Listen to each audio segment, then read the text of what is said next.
What's up guys, it's Graphic Phoenix back with another video today, and today we have the September Reptile Room tour. I just looked at my phone and I was like, wait, it's September 1st, I should probably film a video. I know this probably won't go live on September 1st, it'll go up on September 2nd hopefully, but, well, here we are. So to start off with, we're going to start off with one of the fan favorites being Tig. Do you want to not climb up there? One of the fan favorites being Tig. She's doing very well and going all the way up. Come here. Going all the way up to my head, but this is her. She's a partial pinstripe harlequin. She's not really fired up right now. Looks like she might even have like some infertile eggs or something in her, just because of how plump she is. But you can see that she's doing very well. Do you want to say hi to the camera? If the camera will focus on you. Ooh, there you go. There's Tig. She's doing really good. She is happy, healthy, and I mean, you can't really complain about that. So I'm going to go put her back right now. Here you go. Whee! This is her cage. It is a Reptile Edge 18 by 18 by 24 acrylic enclosure. I have her down here. She's got a Reptile Edge food bowl. She's got a bunch of stuff in here to climb around, and she loves this Exoterra plant. I don't remember exactly what it's called, but she loves it, like adores it. So I leave it in there. If and when I redo her enclosure, I will likely keep that in it, to be honest, just because she loves it so much. So I don't want to take it from her bad. That's all we have for Tig right now. Remember these colors, because if she doesn't run away and hide, then they'll probably go a lot darker, and I'll come back to it whenever I notice it. In here we have Striker. He is likely under here. I think he's about to shed, yeah. He's about to shed, but he's the OG of OGs. He's the first reptile I ever had, like 11 years ago, so he's doing good. He's still kicking, and he's still doing really well. He's a high yellow leopard gecko, so he doesn't have as many spots as a normal leopard gecko would get, but he's just an awesome little dude. I love him, and if you're looking for a beginner reptile, the first two that I've shown you, the crested gecko and the leopard gecko, are two amazing options.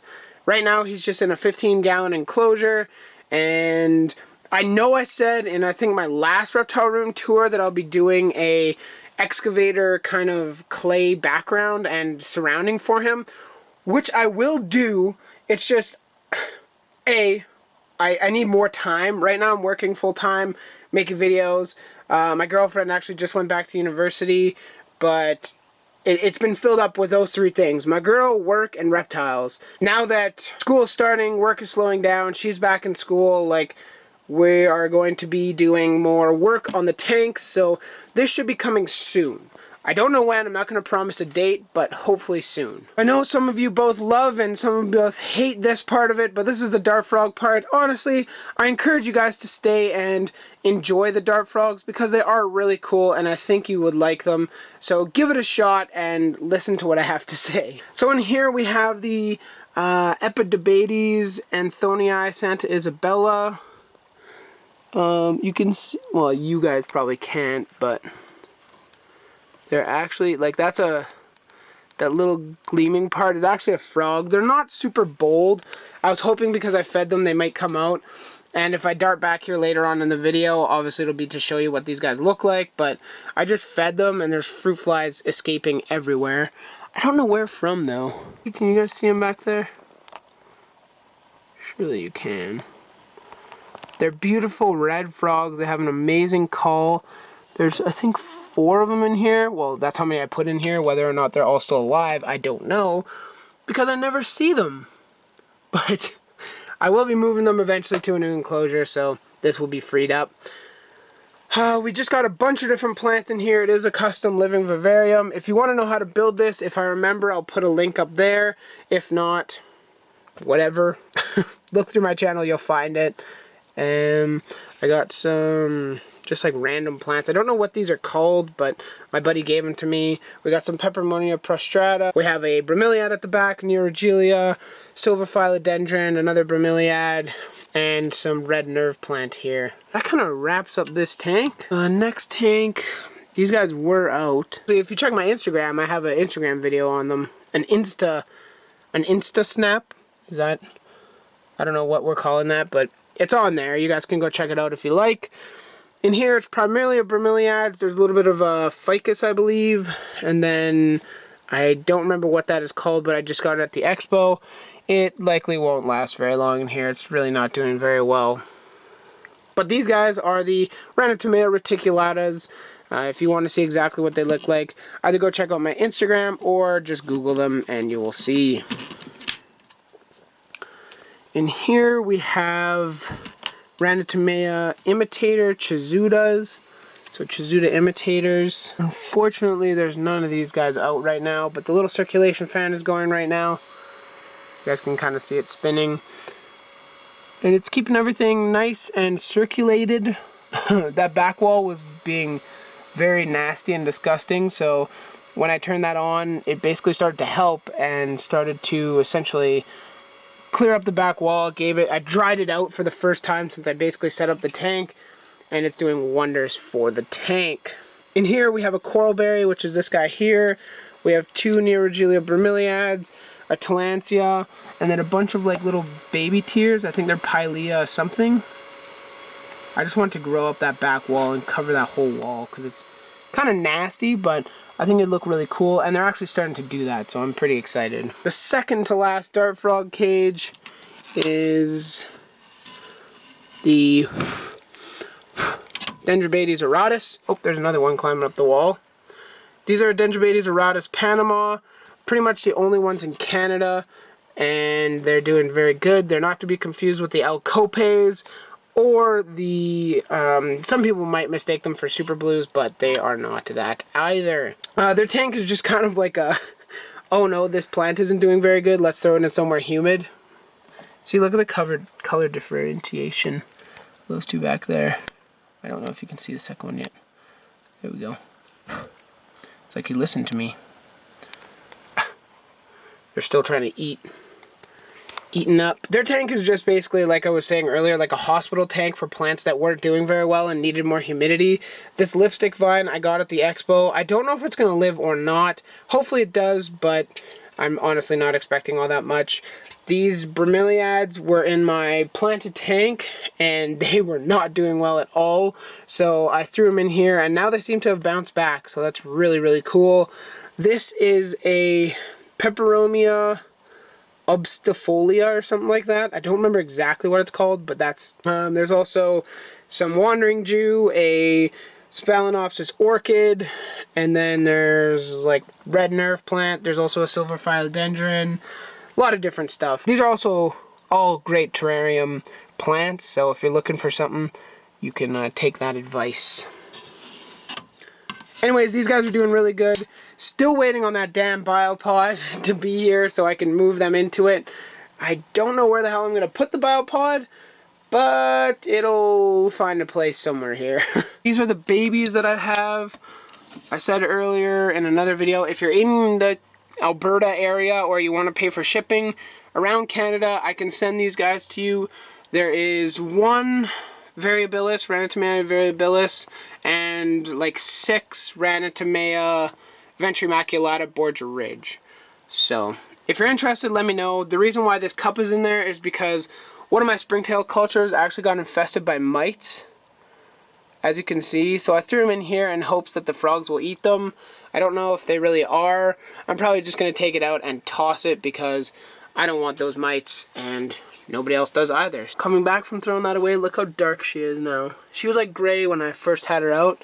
Now she's a nice like chocolate brown. Told you, that's what fired up looks like. Takes a little while to get there, but that's what it looks like when they get to that point. So now we've wrapped up the dart frogs, we can move to the shrimp tank, and there is some awesome news with this. This tank is looking so good. The bud still has not flowered yet, but it's still growing. So I have faith. The tank's doing amazing. The algae has been cut back. Honestly, I could probably just scrape that off and continue going. So I am super excited. Oh, there is a baby shrimp. You guys can see him there? A little blue dot. Come on. There we go. You can see him on that green, that blue dot. So there is still shrimp being produced. So that is super exciting. And it's just looking 100% better. I do have this wandering Jew growing in it just because I wanted to absorb nutrients so that the algae couldn't grow, and that was my solution. Just throw one of those in there.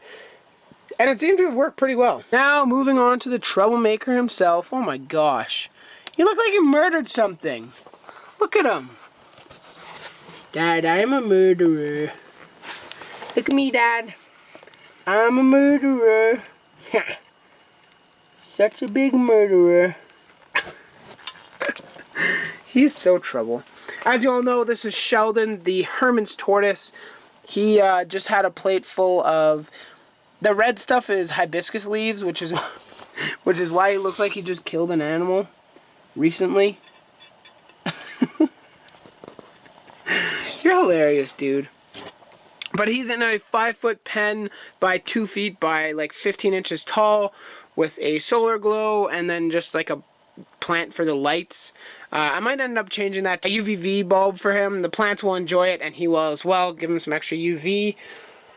Not much has been going on with this. I plan to, I guess, not thaw out, but decompress one of the bricks of coconut core and basically just make like a mat of coconut core on the top. Because this stuff is so dusty, everything in my room is coated with dust from him. It's just super, super dusty. So he just looks like a completely... Dude, that's plastic. What are you doing? Alright, so I took out that food that he was trying to eat and put it on his tray for him. So now he's munging that down. I don't think I'm going to weigh him this month just because... I mean, I don't really have... It's under there is the weigh scale, and these are crickets, and I just don't want to deal with it right now, so I'm not going to weigh him this month, but that is his setup here, so everything looks good.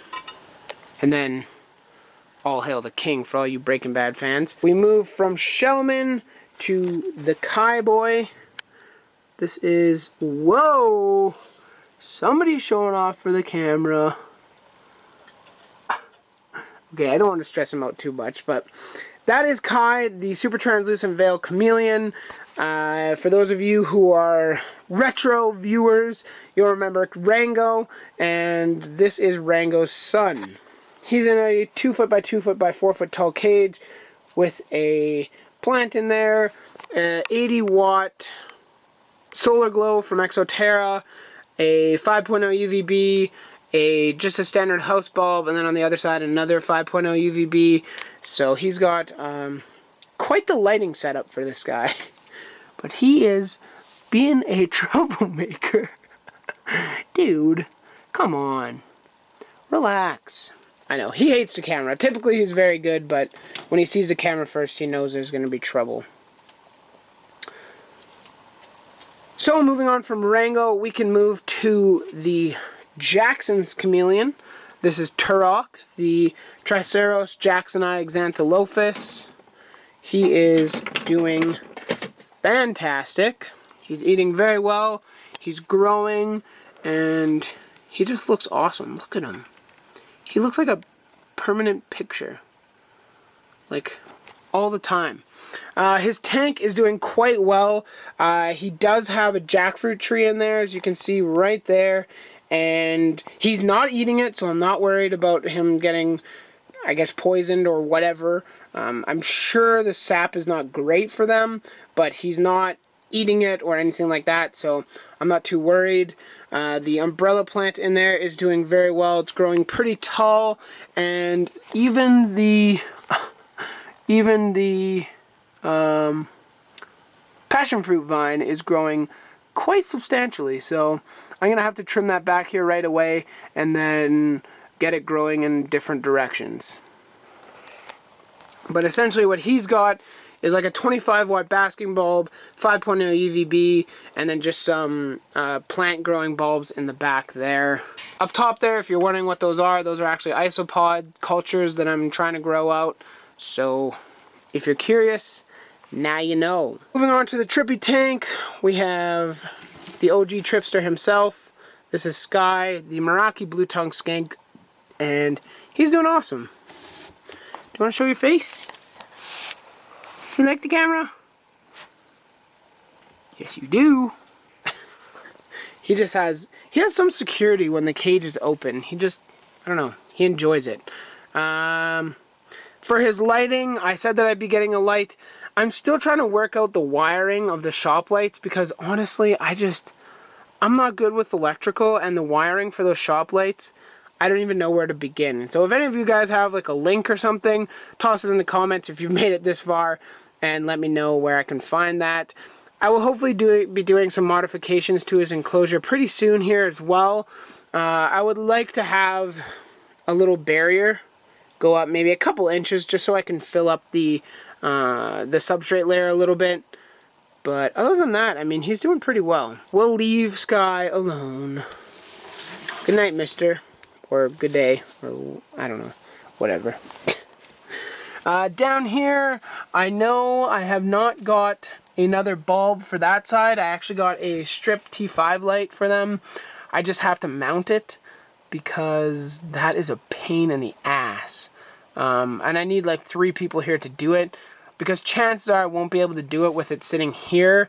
I have to take that plant tank, which is like 300 pounds, then Sky off, then this tank, and work on it from there. But regardless of that, the monitors are doing fantastic. That is Stella right there. She is straight chilling. And Bowser right there. They're doing amazing. I'm misting their tank every day in hopes that it might spark some breeding. Their basking spot is around 150 to 160 degrees Fahrenheit. A heck of a lot else to say about these guys. They're just doing well. They eat like champs. And I really, really hope that I can get some babies sometime in the near future because this is driving me nuts. Just want some little baby ackies. Come on. Hopefully she'll produce, and hopefully next year we'll have some luck, or later on this year. Anyways, guys, that wraps up the whole reptile room. I've shown you everyone. Tig went away. You can see her back there, dark as can be. The Ranatomea reticulata came out, so you can see what beautiful frogs those are. Red and blue, something that you just can't match. I hope you guys enjoyed the video. I know this was a super long one. I am going to be going to work right now, so I'll post this tomorrow. And I hope you guys enjoyed. Maybe we'll leave on Sheldon, because everybody loves Sheldon. Sheldon the murderer. Oh my goodness. He looks so funny. Anyways, guys, I want to thank you for watching the whole video, if you guys did. If you liked it, drop a like down below. If you have any questions, comments, concerns, anything like that, leave a question. Leave those in the comments down below, and I will surely answer them.